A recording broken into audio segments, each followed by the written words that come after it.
It all started with a message. A simple, harmless message on a quiet Sunday night.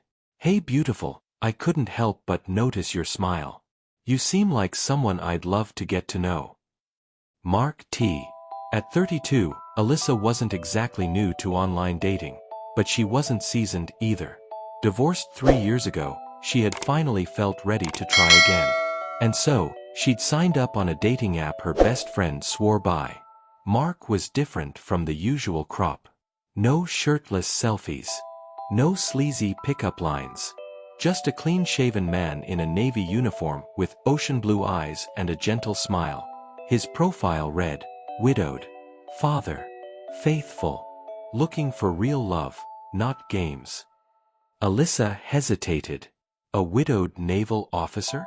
It almost sounded too perfect. But she replied anyway. Over the next few days, their messages turned into conversations that stretched long into the night. Mark said he was currently deployed on a peacekeeping mission in Syria. He described the dusty air, the heat, the tension, and how thoughts of Alyssa made it all bearable. "I've seen too much darkness in the world, Alyssa. But talking to you feels like sunlight." She blushed reading that. Her life wasn't exciting. She worked from home doing digital marketing, spent weekends with her niece, and binge-watched crime documentaries alone. Mark made her feel seen, important, cherished. They never video called. He blamed it on poor internet at the base. But he sent voice notes. Deep, warm, comforting. He'd talk about the future, building a home together, introducing her to his 7-year-old daughter when he returned. It had only been 3 weeks, but Alyssa was falling. Fast. Then came the first small ask. "Babe, I hate to even bring this up, but my daughter needs a new tablet for school. I've sent money back, but due to security checks it's taking forever to process. Could you help me out, just temporarily?" Alyssa hesitated. It was $300. She'd just gotten a freelance bonus. It wasn't a huge amount. He even sent a photo of his daughter, a sweet, smiling girl with 2 missing front teeth. The kind of photo that tugged at the heart. She wired the money. "You're a lifesaver. You'll be her favorite person when we finally come home." That one moment cracked the door open. The next ask came a week later. Then, another. Each time, it was phrased with guilt, with promises to pay her back, with declarations of love. "I've never trusted anyone like this before. You're my angel in a world full of chaos." And Alyssa, lonely and longing for connection, ignored the growing knot in her stomach. By week 5, Alyssa had sent over $2,000. Her best friend Jasmine grew concerned. "You've never met this guy, us. You're falling for a dream. Not a person." "He's real," Alyssa snapped. "Just because you haven't seen someone on FaceTime doesn't mean they don't exist." But even as she said it, she knew it sounded weak. Still, Mark kept her hooked. He started talking about returning early. "Maybe in a month," he said. "If I can clear some logistics." Then came the final blow. Mark said he had a financial emergency. A customs fee. $8,500 to release some inheritance documents and leave early. He even sent what looked like legal papers, full of stamps, signatures, and official jargon. "I hate asking. I swear, I'll reimburse every penny when I get back. We'll start our life.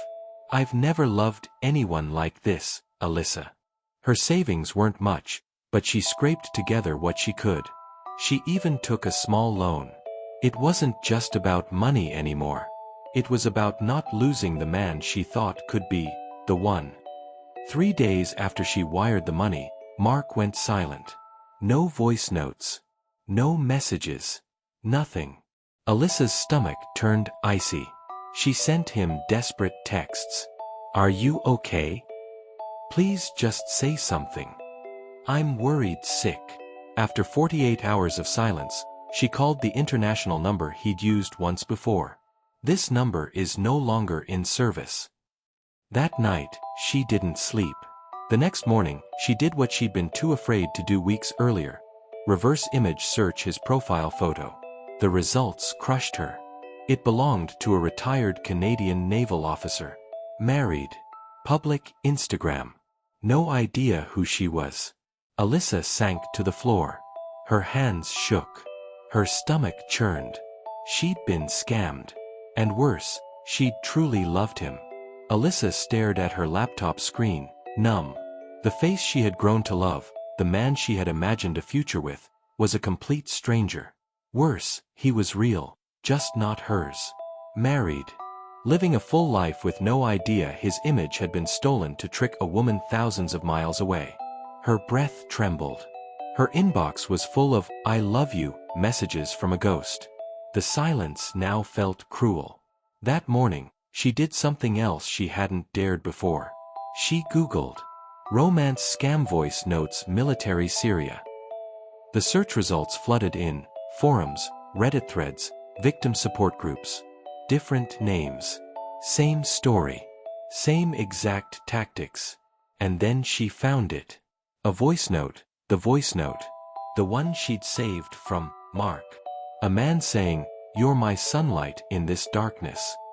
It was posted by another victim. Different name.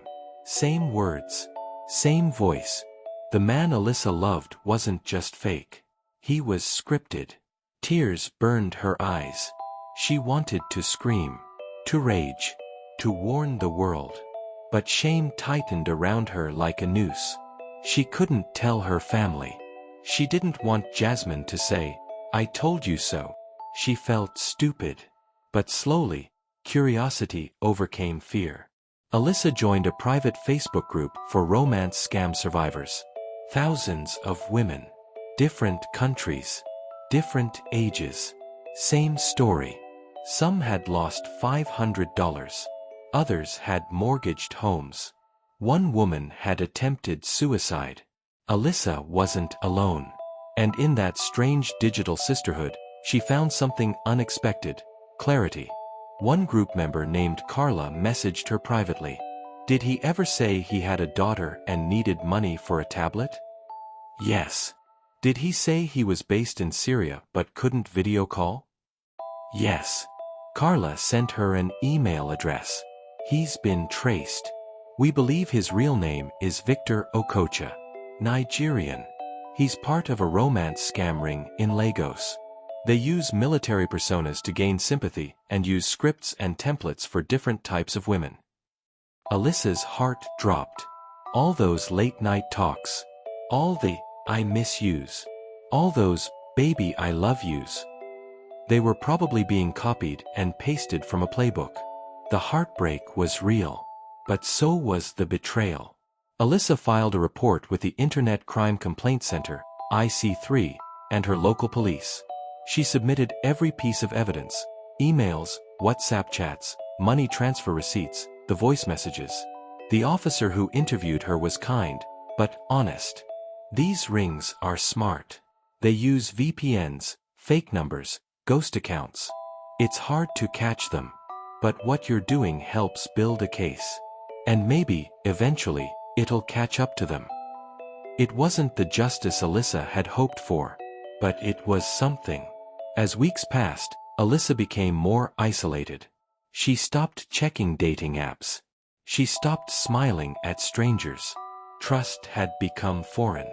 The scam had stolen more than money. It had stolen her ability to believe in people. And then, one day, Jasmine showed up at her door with coffee and tears in her eyes. "You shut me out. I get it. But don't go through this alone. You were tricked. But you're not broken." That night, Alyssa finally told her everything. The good. The bad. The shame. The sobbing. And Jasmine didn't flinch. She held her. She stayed the night. And for the first time in weeks, Alyssa slept. Alyssa began journaling. She stopped deleting Mark's messages, not to relive them, but to analyze them. She turned pain into pattern recognition. She began volunteering in online spaces, warning other women, especially older widows and newly divorced moms. She started a blog called The Heart Hacker Files. Her first post, "He wasn't real, but my feelings were." It went viral. People resonated. People shared. And slowly, shame turned into advocacy. But still, some wounds lingered. 2 months later, an Instagram message popped up. From an account named Daniel. A rugged man in construction gear, holding a puppy in one photo and smiling on a hike in another. His message? "Hi Alyssa. I read your blog. Just wanted to say thank you. My sister almost got scammed too. What you're doing matters." Alyssa's fingers hovered over the keyboard. Was this real? Or was it starting all over again?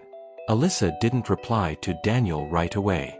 She stared at his message for 3 days. Every word triggered memories of Mark's first message, of the flattery, the perfect timing, the trap. She clicked on Daniel's profile. No military uniforms. No tragic backstory in the bio. Just photos of a guy in work boots, a beanie, and sometimes dirt-smudged cheeks. His captions were about rescue dogs and remodeling homes. One post stood out. To the women reading this, "My sister almost lost $5,000 to a man who said he was a widowed doctor. Romance scams are real. Check the facts before you give your heart." Alyssa's stomach flipped. This man had lived a version of her story. From the outside. A brother trying to protect someone he loved. She finally replied. "Thank you, Daniel. I'm so glad your sister was lucky. Many of us weren't." Unlike Mark, Daniel didn't flood her inbox. He didn't call her babe after 2 sentences. He didn't push for intimacy. Instead, they shared stories. About the scams they'd seen, about the emotional mess it left behind. He admitted he used to think people who got scammed were naive, until his own sister nearly fell for it. "I get it now," he messaged. "When someone speaks to the parts of you that are lonely, logic doesn't stand a chance." Alyssa didn't fall in love with Daniel. Not immediately. But she started to trust him. And for her, that was much bigger. Their conversations moved to occasional video calls. The first time he called, she froze. Her finger hovered over the green button. Then she remembered. Real people show up. She answered. There he was, blinking into the camera, holding a mug, smiling nervously. "Hi, Alyssa," he said. "Nice to meet the real you." They talked for 20 minutes. Then an hour. Then 2. There were no love bombs. Just laughter and awkward pauses. It felt human. For the first time in months, she felt like she was on solid ground. One night, she got an email from her bank. Her $8,500 claim had been denied. The fraud division stated that since she willingly sent the money, the scam didn't qualify for a full refund. She stared at the screen. It wasn't just a financial hit, it felt like a final insult. The system couldn't protect her. It didn't even believe her pain counted. But instead of spiraling, she posted a video. Alyssa looked straight into the camera and said, "To anyone who thinks victims of online scams are dumb or desperate, listen to me. We weren't weak. We were hopeful. We believed in the goodness of people. That's not a flaw, it's humanity. But I've learned something. Hope needs boundaries." The video went viral. Again. 3 weeks later, a morning talk show producer reached out. They wanted to interview her about online romance scams and the psychological toll. Alyssa said yes. In the green room, her hands shook. But she remembered every woman in that Facebook group.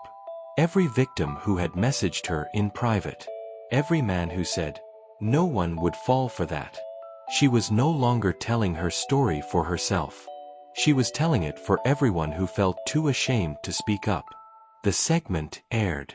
The response was overwhelming. Support groups flooded with new members. Local organizations reached out. She was invited to speak at a digital safety seminar. Her blog crossed 100,000 views. Her story, the one that nearly broke her, was saving others. 6 months after Daniel's first message, They met in person. They chose a public cafe in a quiet part of town. Alyssa arrived early, heart pounding. Then he walked in, beanie in hand, smile easy, eyes kind. He looked exactly like his photos. He wasn't perfect, but he was real. They hugged like old friends. Over coffee, they talked about everything but the scam. Life, books, his rescue dog, her upcoming podcast. As they walked out, he said, "Whatever this turns into or doesn't, I just want you to know, you didn't deserve what happened. But you're making something beautiful out of it." Alyssa blinked away a tear. She didn't need a fairy tale ending. Just truth, connection, peace. To every person reading this, if you've been scammed, you are not weak. You are not foolish. You are human. Scammers don't just target your wallet, they target your emotions, your empathy, your hope. Alyssa's story could be anyone's. It could be yours. But remember, your story doesn't end at the betrayal. It begins when you decide to rise, rebuild, and reclaim your voice.